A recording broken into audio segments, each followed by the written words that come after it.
Hey folks, this is Kelani. It looks like we might finally be able to get somewhere in Mythic Plus dungeons without inviting a rogue. There's a new seasonal Mythic Plus Affix in town, and surprise surprise, it's called Corrupted. It's like an old god gets loose and suddenly every system, feature, affix and everything else has to have the word corrupt in there somewhere. But anyway, this affix will be replacing Beguiling as the plus 10 keystone affix, so if you hated the emissaries and all they stood for, this new affix might be right up your alley. Will it be as cool as Reaping, or as tedious as Infested? Let's have a look.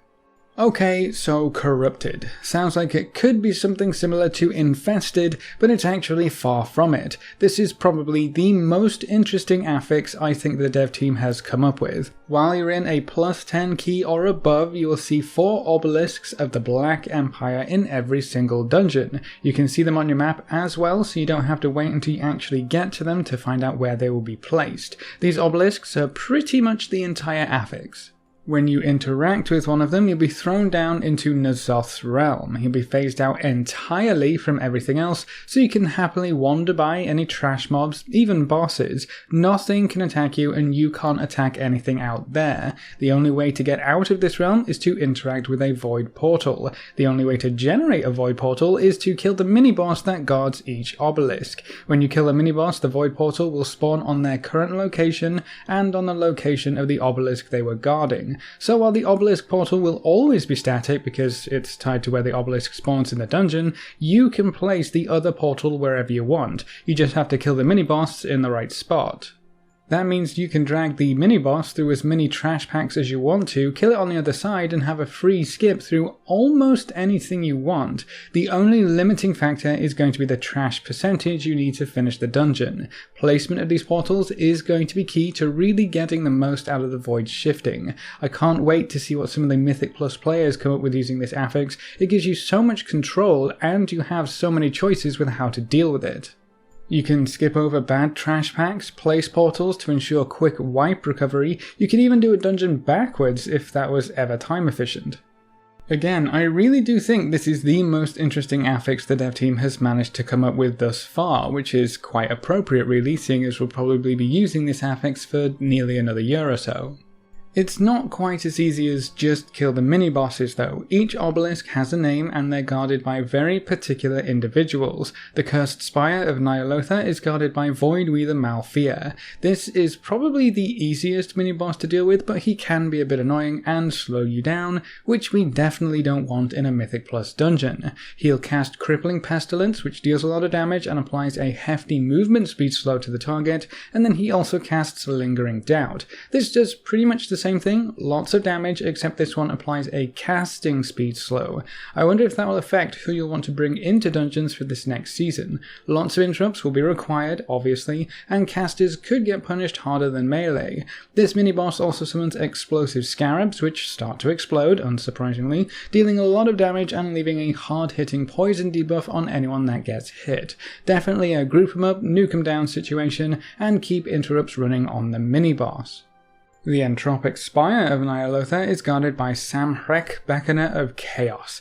Hopefully I got his name right. This chap is pretty annoying. He only has one ability, Cascading Terror. He'll put a magic debuff on 3 players, all with varying lengths. You can see the purple circle around me. When the debuff expires, everyone in that circle will get feared, including the player with the debuff. You're going to want to spread out as much as you can so that only the targets of the debuff get feared, and obviously you want to dispel them whenever you can. The shortest duration debuff is the most ideal one to dispel if you can only get rid of one. That gives the other 2 fears a bit more time to get out of the group. You can use Tremor Totems to great effect here, and Mass Dispel from Priests could be an excellent way to deal with this ability as well.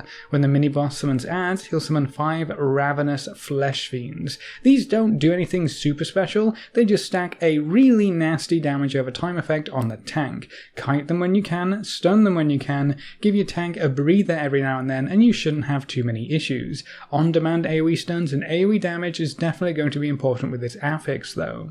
The defiled Spire of Nile is guarded by Blood of the Corruptor. This is another decently easy mini-boss. It will constantly spawn defiled ground underneath itself or random players. Just keep kiting it and you should be fine. It's not like you're going to kite it into any other mobs while you're phased anyway, and chances are you'll actually want to kite it to skip over some trash and spawn the exit portal further away from the entry portal. All of the defiled ground will despawn when you kill the mini-boss too, so it's not like you even have to be careful with the kiting. This one will also summon ads, but these are a bit more problematic. 5 mind-rend tentacles will pop up and start channeling mind flays on random targets, slowing them and dealing damage. You want to nuke these tentacles down as soon as they pop up, just to make sure they don't cause any unnecessary complications.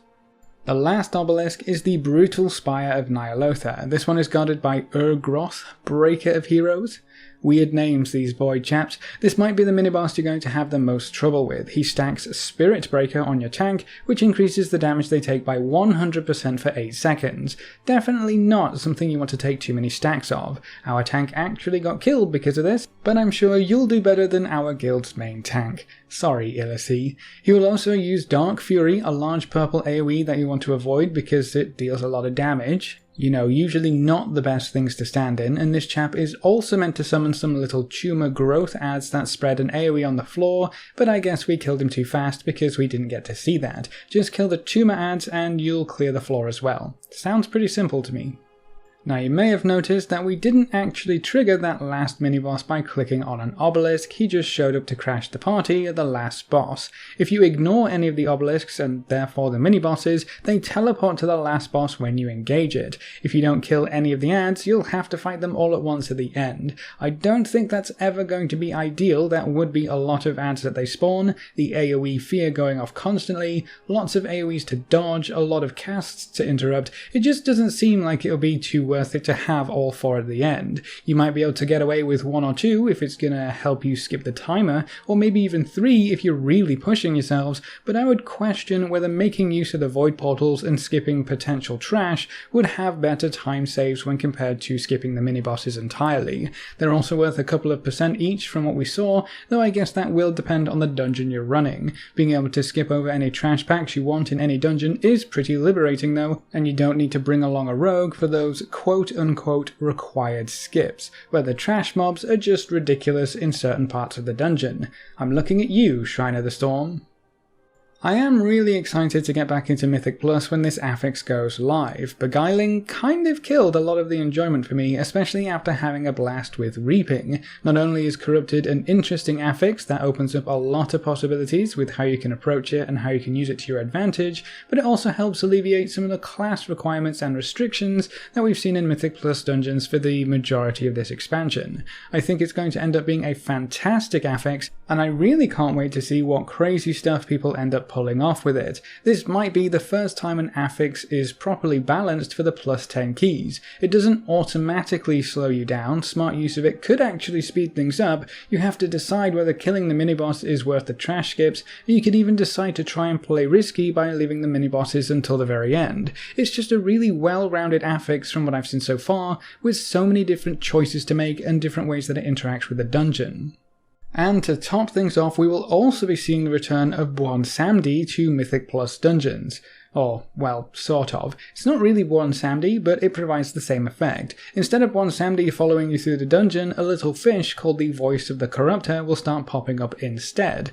Obviously, this fish isn't remotely tied to N'Zoth, or the Old Gods, or the Void. I mean, how could it be? So, we shouldn't feel bad for accepting its gift when the timer runs out, right? If you ever run out of time, our little fishy friend will grow considerably bigger and offer up the 20% increased damage and healing buff and reset your sated so you can lust every time you wipe. Again, the same buff as what we had in Season 2. That should be a nice safety net for anyone wanting to try and push keys but are worried that they won't be able to do them in time. You might still not be able to do your keys in time, but if you do go past the timer, the dungeon should be made a bit easier to help you complete your key at the very least. That's a very nice feature to bring back to Mythic Plus keys, in my opinion. It just helps with the whole, oh, we're never going to get it done now and we don't even time it, so let's just all leave. This should hopefully encourage people to finish their keys again, even if things don't look like they're going too well, because at the end of the day, it is going to get a bit easier if they run out of time and then they can just move on to the next one. Oh, and just in case you were wondering, yes, this is Mechagon, and yes, this is a Mythic Plus key. Mechagon has been split into 2 separate dungeons, the first 4 bosses and the last 4 bosses, and they will be available as Mythic Plus key dungeons in Season 4 to give you a few more options for your Mythic Plus keys. We did the last 4 bosses, and it was a pretty fun ride. It's definitely going to be harder on Tyrannical than on Fortified though, so maybe just the new upper Karazhan. That's it for the new Mythic Plus Affix coming in Season 4 of Battle for Azeroth, but before we head off, I also wanted to touch on the corrupted gear that's coming in patch 8.3 very briefly. We talked about this at length in the previous video, but one change has been confirmed by Ian in the next PTR build. Right now there's layer upon layer upon layer of RNG involved with this system. Getting an ideal item is going to be very troublesome indeed. You have to get a corrupted item in the first place, and then you have to hope you get an effect you're actually going to want to use. Then there are multiple tiers of those effects, and for the most part you're going to want the very best tier, and on top of that, each tier of effect had a range of corruption values. Having just one extra corruption in this system could turn an item from amazingly perfect into frustratingly subpar. Alright, maybe 1 corruption isn't all too bad, but all of these ranges allowed for up to 5 extra corruption on an item, just depending on how lucky you are. Most of these hoops haven't been changed, you're still going to have to jump through quite a few of them with the new corrupted gear system, but that last one, the ranges of corruption for each tier of effect, that's actually being removed. Honestly, I think that might have been the most frustrating part of the entire system and what a lot of players will have eventually latched onto when complaining about corrupted gear, but Ian confirmed in a tweet that ranges of corruption is probably a bad idea, and in the next PTR build we will have fixed corruption values for all effects and items. That one change is actually massive for the entire system. Now you can plan around items and effects before they drop because you know exactly how much corruption you would have to work around depending on the tier of effect.